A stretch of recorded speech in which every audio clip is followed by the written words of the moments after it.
Forgive this at 32. Good evening, sir. This is Officer Barkley with McLean County Sheriff's Department. Do you know why I pulled you over this evening? I got no idea, officer. Okay. I don't know anything. What? Okay, well, the reason I pulled you over is because you were swerving back there, and you crossed the double yellow line there on the curb, which is really dangerous. You been drinking this evening? A sip. I mean, that's all. It's just a sip. Just a sip, huh? That's Okay, it. Just all right. one. I got. All right, I'm going to have you blow into this breathalyzer. Blow really hard. Give it all you got.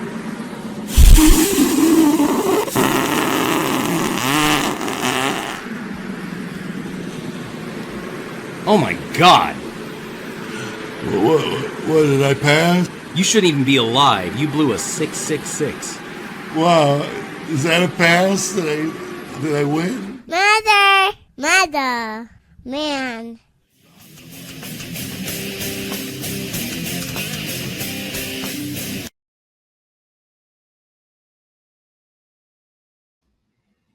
All right, welcome aboard. You're here, Murder Metal Mayhem. Gotta love the intros. That was an older one I did a few weeks back. I got some more new ones coming, so be aware of that. Should be some good stuff. Welcome, you new people here. If you're not familiar with the format, these videos are 666 seconds. That means 11 minutes and 6 seconds. If I don't do it within that time, it's free. And no one's going to give you a guarantee like that. You know that. So that's why you're here. And so let's get started. But don't forget, real quick, please hit that like button. Subscribe if you're not a subscriber. I appreciate that. And at the end, give us a comment with some thoughts on what you think. It helps the video get out there to more people.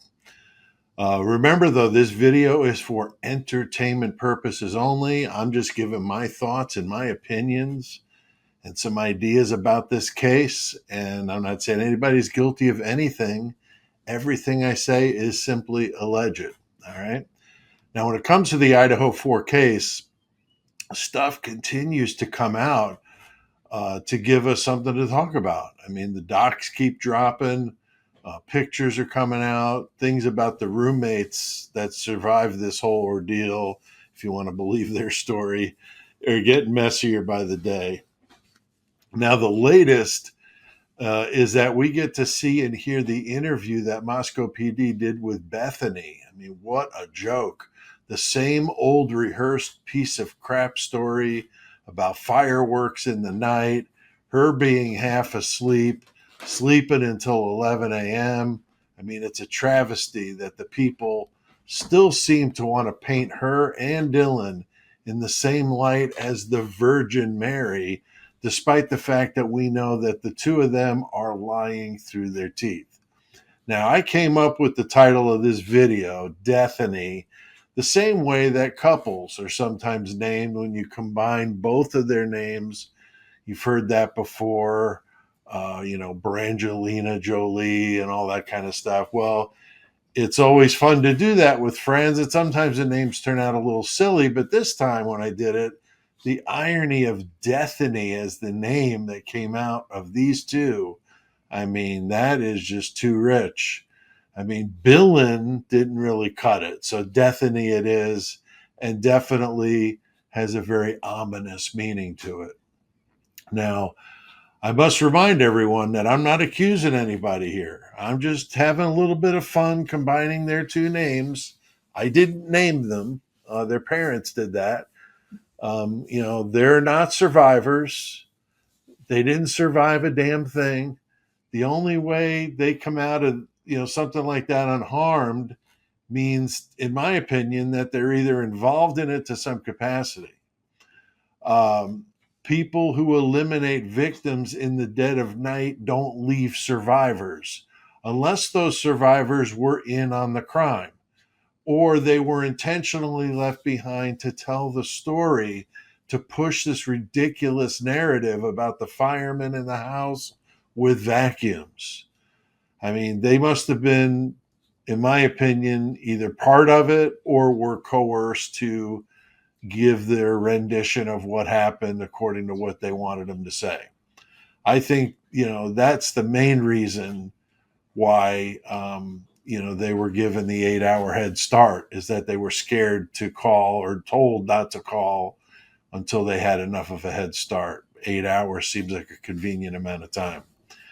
As close as the police department was from that house, they could have ran there through that wide open front door, only feet from Bethany's bedroom.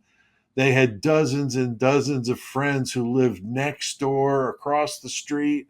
I mean, hell, they could have ran across the band field to the Sigma Chi house in 2 minutes, if you believe the 4chan post.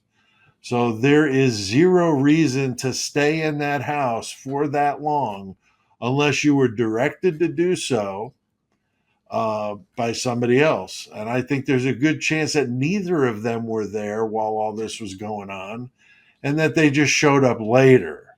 But there's plenty of stories going around that at least one woman was part of the crew, so who knows? And that is, of course, alleged. Now, watching the police interview that Sergeant Dustin Blaker did with Bethany is really pathetic.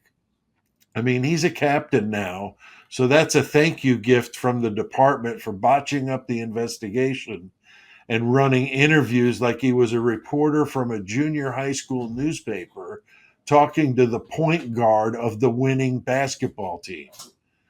According to the timestamp on the video, the interview he did was less than 2 hours from when the crime was committed or the call was made. So you're talking around 2 o'clock on Sunday the 13th.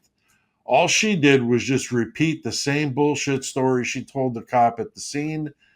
Nunez, just like someone who had repeated it dozens of times in preparation for such a moment. Knowing what we know now about all the phone activity from DEATHANY, they were calling and texting their parents, friends, everyone in the house that wasn't, even the deceased, to back up this stupid story they concocted, as well as several social media platforms like Instagram, Snapchat, and more. They were taking pictures and video, and Dylan was editing videos and pictures and deleting stuff.